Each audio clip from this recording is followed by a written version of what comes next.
Welcome to lesson 111. This is the first lesson of review number 3. You are at the Qigong support for A Course in Miracles. I am Judith and this is the Lucid Mind Center. We have done 110 lessons together and it's time to mix it up and then advance it a little bit more.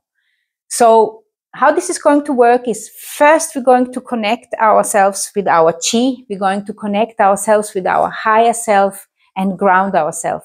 Then we're going to read the lesson. In this case, we're going to first start with the review.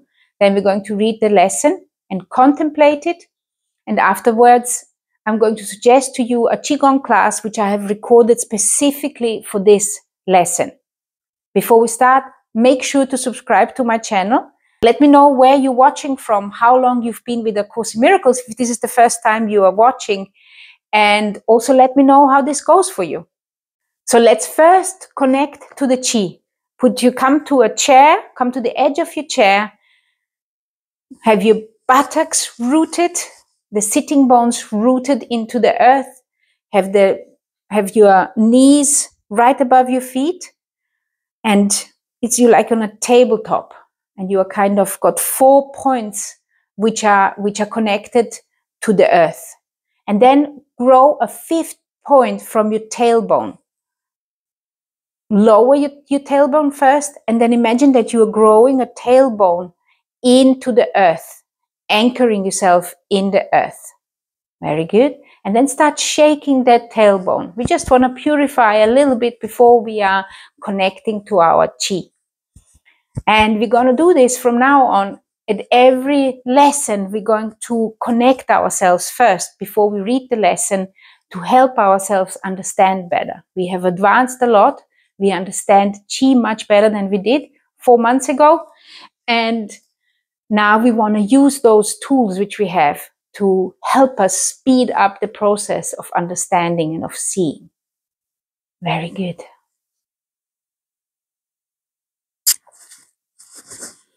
Inhale. Inhale through your nose. Exhale through your mouth. And imagine that you're making that connection now from your mouth through the central channel all the way down into the tailbone. Keep on shaking. We are just purifying. We're letting go. Inhale. And exhale. And then say very good. Then stop a moment. Observe how you're feeling. And then do the last one. Inhale. And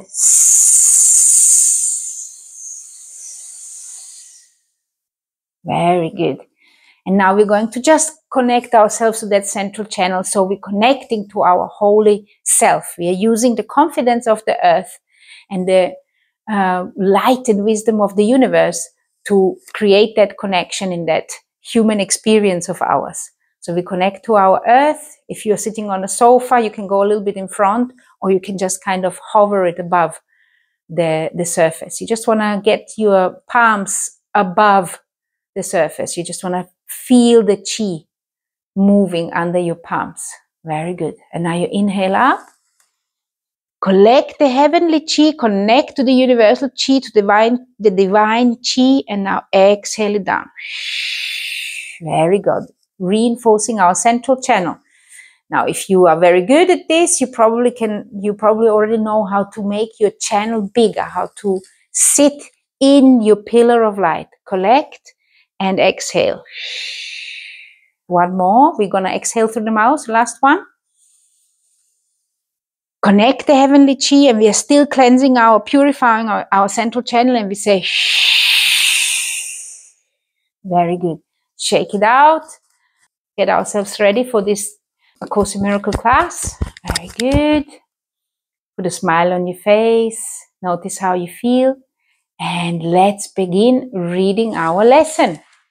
Review 3. Our third review begins today. We will review 2 of the last 20 ideas each day until we have reviewed them all. We will observe the special format for these practice periods, which you are urged to follow as closely as you can. We understand, of course, that it may be impossible for you to undertake what is suggested here as optimal each day and every hour of the day. Learning will not be hampered when you miss a practice period because it is impossible at the appointed time.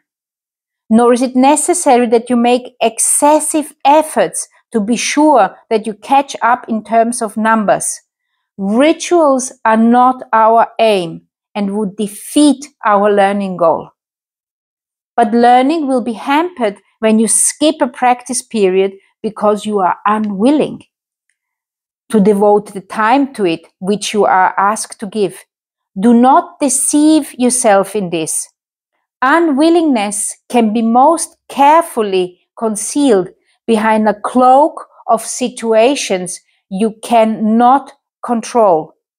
Learn to distinguish situations which are poorly suited to your practicing from those which you establish to uphold a camouflage for your unwillingness. Those practice periods which you have lost because you did not want to do them for whatever reason should be done as soon as you have changed your mind about your goal. You are unwilling to cooperate in practicing salvation only if it interferes with goals you hold more dear. When you withdraw the value given them, allow your practice periods to be replacements for your litanies to them. They gave you nothing, but your practice periods offer you everything. Accept their offering and be at peace. The format you should use for these reviews is this. Devote 5 minutes twice a day or longer, if you would prefer, to contemplating the ideas assigned. Read over the ideas and comments which are written first in each day's exercises.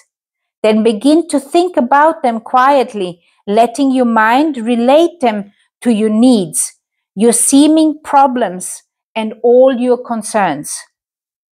Place the ideas within your mind and let it use them as it chooses.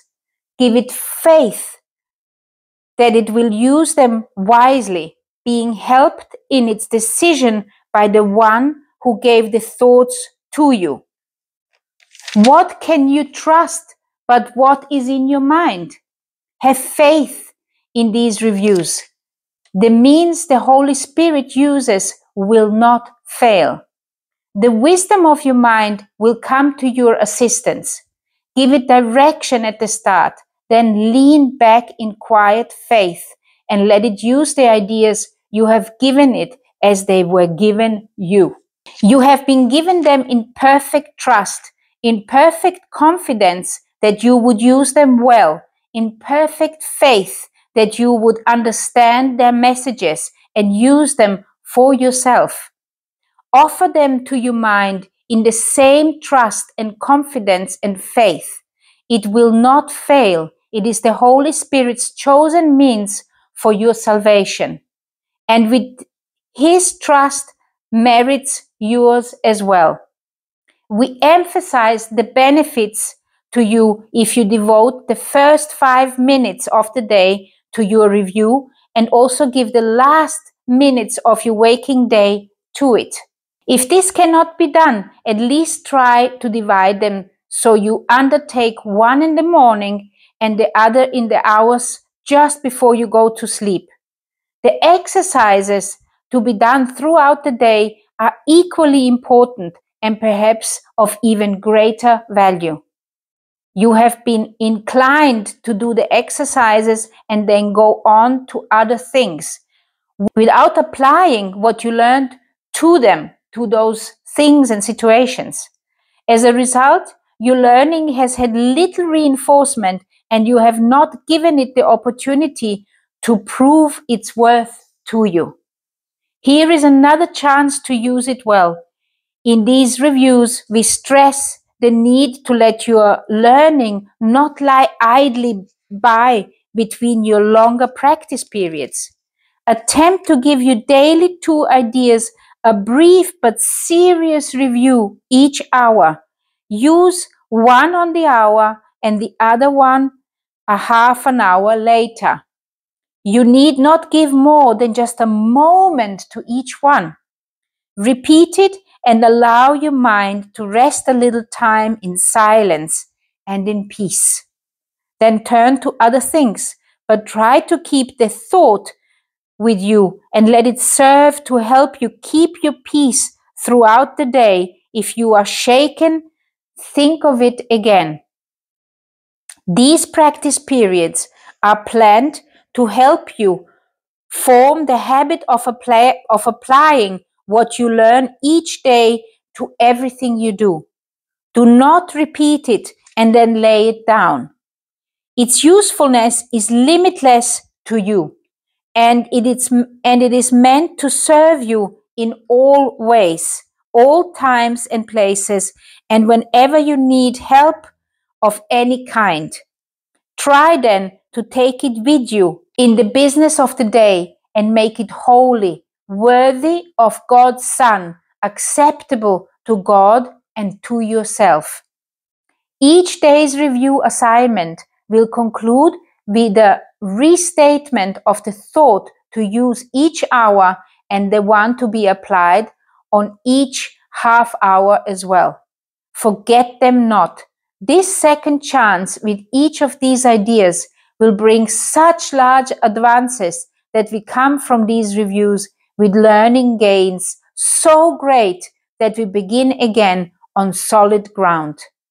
Do not forget how little you have learned. Do not forget how much you can learn now. Do not forget your Father's need of you as you review these thoughts He gave to you. I personally learn a lot of the review periods. I don't know how it is for you, but this is also every time you are repeating an idea and when you're contemplating it a second or a third time, then it sinks in better. So don't skip those review periods and really try to keep those ideas on your mind all the time. We have built those channels, those new channels. We have built those new pathways in our thinking. I mean, this is what the whole Course in Miracles is about. It's about training our mind, about laying new pathways, which we're going to allow our thoughts to wander along. And by reinforcing it every hour and by also keeping alert and lucid in between those 5-minute periods, we retrain, we reinforce those pathways. We are putting guidelines and edges to our roads, making sure that we are focusing on the light, remembering that is where we are going to. So the idea for today, lesson 111, which is for morning and evening review. This is the first idea, which belongs to lesson 91. Miracles are seen in light. I cannot see in darkness. Let the light of holiness and truth light up my mind, and let me see the innocence within. I suggest you write down miracles are seen in light on your piece of paper. Or if you have done it already when we did it originally, bring those pieces of paper out when we're going to do the Qigong class now. Miracles are seen in light, and light and strength are one. I see through strength the gift of God in me. My weakness is the dark. His gift dispels. His gift takes away by giving me strength to take its place. When you focus on the light within you, and when you focus on the light in others, that's when you're opening a new pathway. And as I've explained before, it's not the light. It's not the light which we are seeing with our eyes. It's the light of kindness, the kindness you feel in you within yourself, the joy, the happiness. This is the light. This is who you truly are. This is illuminating the darkness. Because observe it, when you are angry or sad or in mourning or when you're grieving or something, there seems to be no light in you. It's talking about this light within you, this joy, which is like an electricity. But it's not visible as light, as we've seen, and yet it does illuminate from within and from without. It is a light which does not burn. So on the hour, write it down, miracles are seen in light. And on the half an hour, miracles are seen in light, and light and strength are one. And see, here again, you have got an explanation and a clue what light actually is. Light is strength. Light is the strength of your joy and your willpower and your happiness, basically of all the actual virtues which we have in us, and which the Chinese medicine or Qigong has identified in different parts of the body, separated from each other. Like we have done in the last lesson, we have unified again all those virtues into that one light, into that oneness. So I've prepared a particular Qigong class specifically for reviewing this particular lesson. You probably have done it already a couple of times, and it is called Miracles Are Seen in Light. So here you have got the link to this particular Qigong class. Here you have got a link to all the Qigong classes if you would like to try another one. And here's the link to all Course in Miracle lessons. Enjoy, and let's move some Qi.